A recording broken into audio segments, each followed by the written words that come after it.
बिस्मिल्लाहिर्रहमानिर्रहीम। अस्सलाम वालेकुम। उम्मीद है आप सब लोग खैर खैरियत से होंगे। आज हम आपको बताएंगे कि शरीफ ख़ानदान और इस 56 कंपनियों का ताल्लुक़ क्या है, ये क्यों बनाई गई, किन किन कौमी मंसूबों के ख़िलाफ़ शरीफों ने साजिशें की, ZTV को लाइसेंस कौन देना चाहता था, नून लीग का दूसरा नाम friends and family private limited किस तरह पड़ा, नवाज़ शरीफ की इदारों से दुश्मनी की हद। अगर आपने अभी तक हमारा यूट्यूब चैनल सब्सक्राइब नहीं किया तो प्लीज़ आप हमारे चैनल को सब्सक्राइब करें, बेल आइकन का बटन आप प्रेस करना बिल्कुल मत भूलिएगा। साथ में फीडबैक देने के लिए वीडियो को नीचे कमेंट्स करें ताकि आने वाली वीडियोस में इन टॉपिक्स पर हम मज़ीद बात कर सकें। 56 कंपनियां इसलिए बनाई गई क्योंकि ये चाहते थे कि सब कुछ इनके हाथ में रहे, हर चीज़ को ये खुद कंट्रोल करें, हर चीज़ अपने पास रहेगी। तो अपने मंजूर नज़र ब्यूरोक्रेसी को भी इन्होंने सरकार में इस तरीके से आला और अरफा तनख्वाहें दी कि आप सोच भी नहीं सकते। 10-10 लाख रुपए, 20-20 लाख रुपए की तनख्वाहें दी, उनको पावर्स भी दी। इसलिए शरीफों ने सरकार की प्राइवेट लिमिटेड फर्म्स बनाई। हुकूमत के नीचे मुख्तलिफ अथॉरिटीज़ मंजूर नज़र अफराद को लगा दिया गया जो सरकार से अलहदा पैसे लेते थे, इन कंपनियों में डेपुटेशन पर काम करते और 8-8, 10-10, 20-20 लाख रुपए की तनख्वाहें लेते। फिर वहाँ अपने हाथ की सफाई के पैसे अलग अंडर द टेबल लिए जाते। एक तो लोगों को नवाजने का तरीका बनाया हुआ था, दूसरा इन कंपनियों को थर्ड पार्टी के तौर पर ऑपरेट कर रहे थे। फंड्स का ऑडिट इस तरह होने नहीं देते थे कि लिहाजा गवर्नमेंट पर नाम ही नहीं आता था। एक पैरेलल हुकूमत चलाई जा रही थी, साथ साथ बड़े बड़े डैमों के साथ उन्होंने क्या क्या सलूक किया किसी से ढका छुपा नहीं है। लोड शेडिंग ख़त्म करने का नारा लगाकर तो ये 2013 में हुकूमत में आ गए थे। अगर ये आते साथ भाषा डैम पर काम शुरू करते तो ये आज मुकम्मल हो चुका होता, मगर इन्होंने ऐसा नहीं किया। मगर ऐसा करते तो नून लीग इल्ज़ाम लगा दिया कि जी पीपल्स पार्टी ने भाषा डैम के लिए बहुत शर्मिंदगी, जो बहुत ज़्यादा महंगी जो है ज़मीन ख़रीदी, महंगी ख़रीदी या सस्ती ख़रीदी। पीपल्स पार्टी अपने किए का 2013 के इलेक्शन में भुगत चुकी है और आगे भी जो है हिसाब देती रहेगी। मगर शरीफों ने क्या किया? क्या उन्होंने वहाँ पर टर्बाइंस फिक्स करके बिजली पैदा करना शुरू कर दी थी? नहीं, उन्होंने ऐसा कुछ नहीं किया। सिर्फ इसलिए नहीं किया कि अगर भाषा डैम बन जाता तो इनकी अपनी महंगी बिजली बनाने के कारखाने कैसे कैसे लगते और महंगी बिजली कैसे बिकती।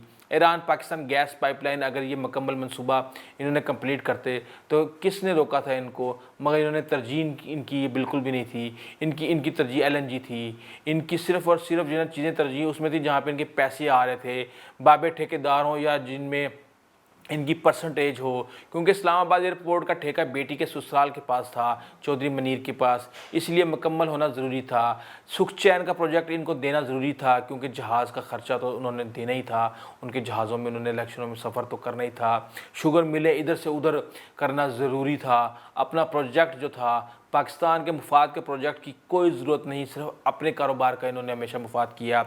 वो सब थ्रू प्रॉपर चैनल चले तो ही अच्छा है। ये तो अगर फ़ौज और चीन CPEC पर प्रेशर ना देते तो ये भी शरीफ ख़ानदान खा जाते।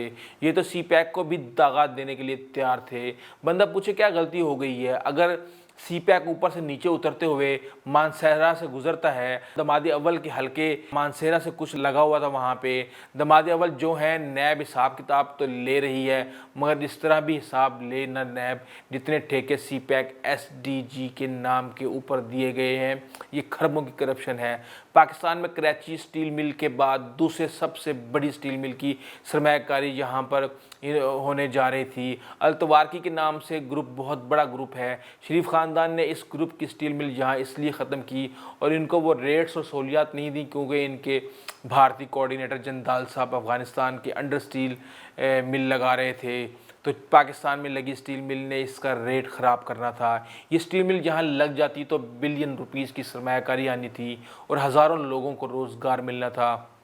इन्होंने यूसुफ रज़ा गिलानी के दौर में जो माहदे हुए थे इनको डिसऑन कर दिया। ये सब सिर्फ बैरूनी एजेंटों के इशारों पे किया गया। पाकिस्तान में आई सरमायाकारी जो जंदाल की वजह से ख़राब की गई, इनको इसका हिसाब देना पड़ेगा और ये हिसाब देंगे इंशाल्लाह।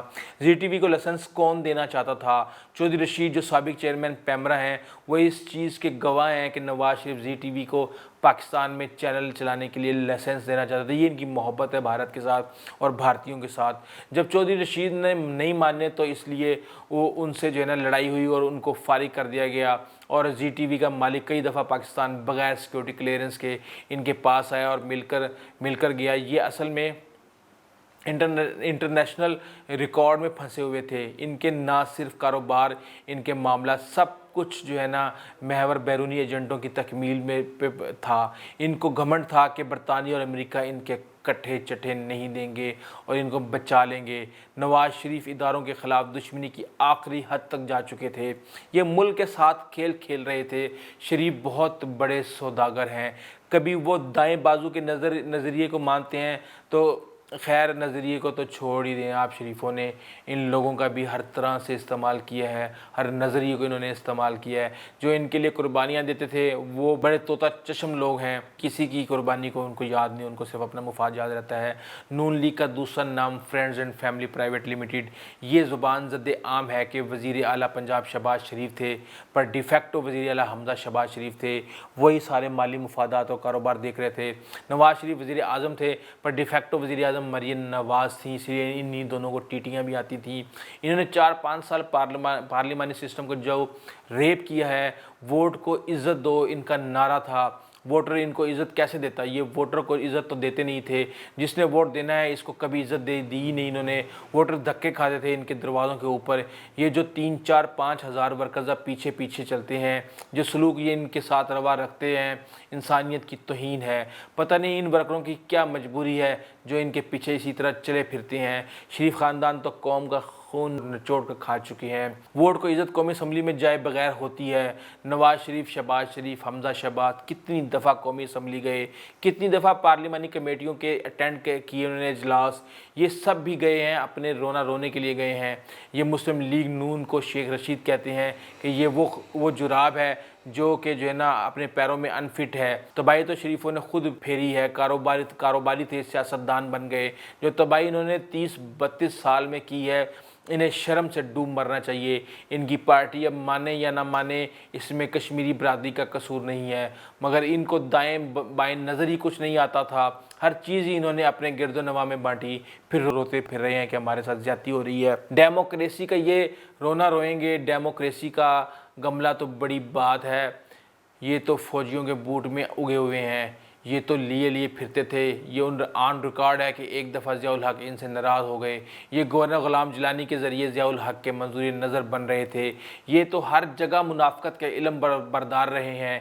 इनको पता है कि मुनाफ़क़त कैसे करनी है। सियासत के अंदर मुनाफ़क़त और पैसा लाने वाले लोग ये आले शरीफ ही हैं। लेकिन मैं आपको एक बात बता दूँ कि आले शरीफ ने सारी ज़िंदगी उन लोगों की पीठ में छुरा घोंपा जिन जिन लोगों ने इनको सपोर्ट किया था, ख्वाह वो जनेजो हो, ख्वाह वो ज़ियाउल हक हो, ख्वाह वो चौधरी बरादरान हो, जितने भी इनके बड़े लीडर थे, उन सब के साथ इन्होंने धोखा किया।